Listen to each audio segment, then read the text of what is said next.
ఎవరన్నా పెంచుకుంటే పిల్లినో కుక్కనో శిల్కనో ఎలకనో పెంచుకుంటారు గాని సాఫియా అనే ఈ అక్క కాకిని కన్నబిడ్డ తిరిగి చూసుకుంటాందట ఏడాది నుంచి. మరి ఏమైందేమో కాకి కష్టకాలం వచ్చిందట. కావు కావని ఒరుతలేదట. కంట నీళ్ళు తీసుకుంటాందట. ఎందుకు డల్లుగున్నదని సుస్థి చేసిందట కాకికి. అందుకే ధనాధన్ దావఖానకు తీసుకొని వచ్చింది. ఎవరికేమన్నా అయినా మంచిదే గాని నా కాకి కాసింత కూడా కష్టం రావద్దని పశువుల దవాఖానకు తీసుకొని వచ్చింది. అందుకే డాక్టర్లు పరీక్ష పట్టి చూసి దానికి ఏమైందో కనిపెట్టి సూదేసిండ్రు. అప్పటిదాకా శక్తి లేక కింద అడ్డం పడ్డ కాకి జరసేపటికి కాళ్ళు చక్కగా పెట్టి నిలుస్తున్నది. ఈ కాకిని సాగుతున్న సాఫియా అక్కకు పోతున్న పానం తిరిగి వచ్చినట్టు అయింది కావచ్చు.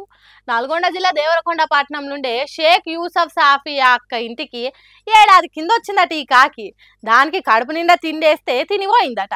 సాఫియా అక్కోలు కూడా మర్చిపోయిందట. కానీ తర్వాత ప్రతిరోజు ఇంటికి వచ్చి మనుషులలో కలిసి చేస్తున్నదట. అట్లా అందరు తిరగనే నేను మీ కుటుంబంలో సభ్యుని అన్నట్టు మెదిలిందట.